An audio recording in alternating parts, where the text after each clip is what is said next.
Now, let's look at how acid rain affects our environment. Number one, we can see it in the air. It is a haze that greatly impairs our visibility. It is what you see is what you get.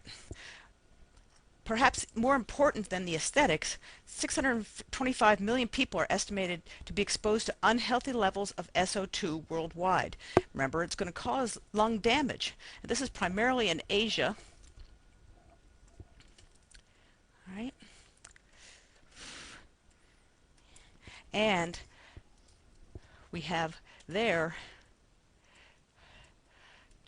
primarily China. You may remember the Olympics of 2008, where they worked very hard to remove some of this haze from the air. Many of the athletes were quite concerned about this. Now, an aerosol is a definition that means there are liquid and solid particles that stay suspended in air. They are so small. Remember, this is 10 to the minus 6 meters, so 1/1,000,000th of a meter. So they're so small they stay in air, and they have the characteristics of that they do not absorb sunlight. They scatter it and reduce visibility. The aerosols are primarily made up of ammonium sulfate and ammonium hydrogen sulfate and sulfuric acid. So they are made up of these yummy chemicals. We'll leave the hydrogen sulfate out for now, but it is this species that is really the cause célèbre in this case. The East Coast has for many years been exposed to heavy haze, especially in the summer when the sunlight increases the likelihood of its formation. In the West, you see it in national parks even, down from some national parks down from 200 miles to 100 miles and less in visibility. The power plants in Ohio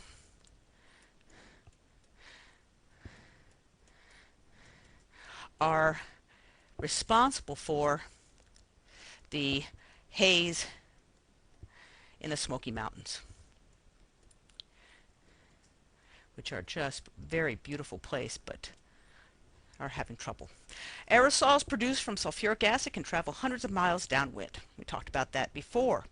Okay. Now, it is not just visibility. As I was saying, this can really, really affect your health. If we have special weather conditions where you get a time in which the air is not being blown away, if we have the air stay in one place and grow and grow and grow in concentration, we have a problem with people getting very, very ill. In 1952, the London weather conditions trapped pollutants for 5 days. 4,000 people died. Principally, it's going to be the ones who are susceptible: elderly, pre-existing illnesses, small children. Again, that was on the last slide.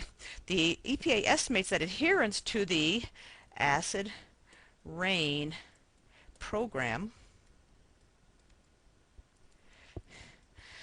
1990 has saved billions of dollars in health care costs. Remember, this is how you always can justify expenditures in environmental concerns. All right. We've also seen this in, well, let's see, a connection to the Buckeyes when the Rose Bowl was being played in the early 80s.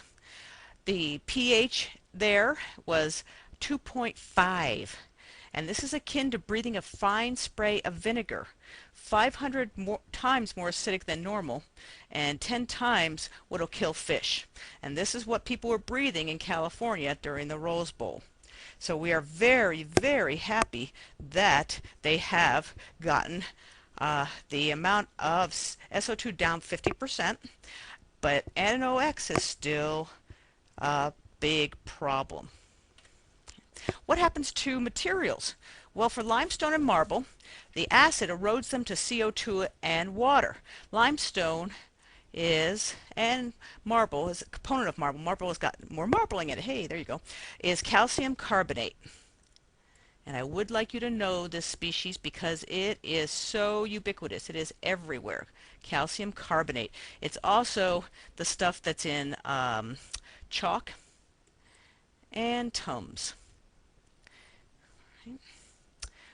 It is also called a antacid. Tums, get it? So when it hits the acid of the acid rain, it neutralizes it and dissolves to form CO2 and water. Red wine and citrus juices have enough acid in them that they will discolor icky marble countertops, which are also made of calcium carbonate. Iron, the corrosion of iron, rusting, is very serious. Millions of dollars a year are spent to repair iron in buildings, bridges, railroads, vehicles. Regular water has enough H plus ions, remember this is our player, our active component of acids, to promote slow rusting. Acid rain greatly accelerates this. And for paint, what they'll do now, they will use acid-resistant paints, especially on cars.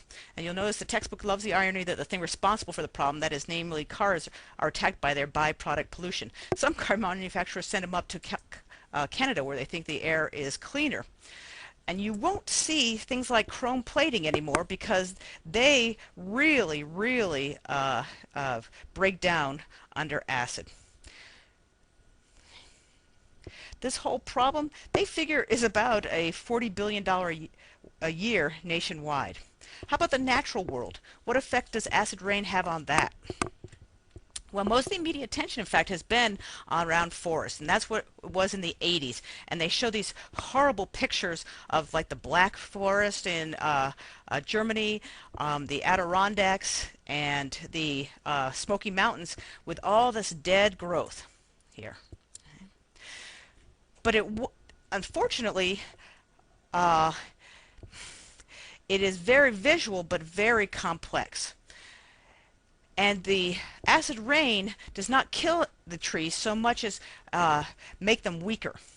And so many times if the trees are in very good shape, they're not affected at all. For example, the maple trees of Vermont are producing some of the maple trees in Vermont are producing a lot less sap, but another one found that 90% or more are very, very healthy. And the percentage of unhealthy trees has not changed significantly in the last decade. And that most of the damage can be traced to insects, disease, drought. Nevertheless, strong circumstantial evidence shows acid rain at least contributes to poor health. Okay, so what we're looking at is not something that's so easy to understand. So people, they thought it would be a catastrophic effect on the atmosphere and on the environment. This did not happen. Well, in some places, like Eastern Europe, where there was no environmental controls, they saw huge problems.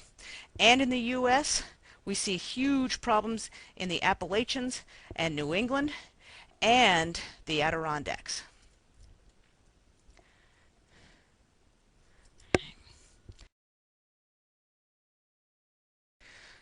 What about water? Well, the effect of acid rain on aquatic life is quite pronounced. Here's my dead fish right there. In 1984, biologists found that hundreds of Adirondack lakes, so this is before the ARP legislation, they were totally devoid of fish. They started looking at the pH of these places, and they found that it was very, very low. Here's normal, right? And most aquatic fish disappear around pH of 5. pH of 4, remember that's 10 times the amount of H+. This is a log scale. Everything dead. 20 years later now, we have many of these lakes in the Adirondacks have recovered, fish thriving, but 40% overall still no change in pH. And again, we've been very successful with SO2 is good, but NOx, no, that has remained flat even with all the efforts. and is probably again due to the doubling of the number of cars in this country. That's where the primary place that NOx comes from. And it also is um, a product of combustion. Okay. Lakes and streams, it's interesting, in the Midwest, they have a lot of the calcium bicarbonate, or CaCO3. All right, bicarbonate, and so we have bicarbonates in there, and they will, this is different because he's got the hydrogen there, they will work as a antacid and neutralize the acid rain. We call this a buffer, and it keeps the acid rain from acidifying our lakes. The eastern lakes are surrounded by granite, and these are much less reactive with no buffering. The limestone is calcium carbonate, and you have some that forms this. So it's both of them actually. So calcium carbonate and calcium bicarbonate up there. Another problem with the acid, when it gets into the water, it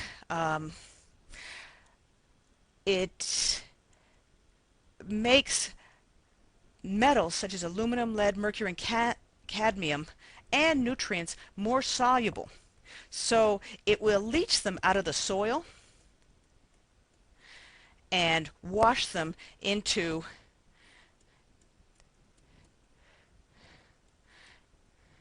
the lake or stream. It's bad for trees, and it's bad for people. All right.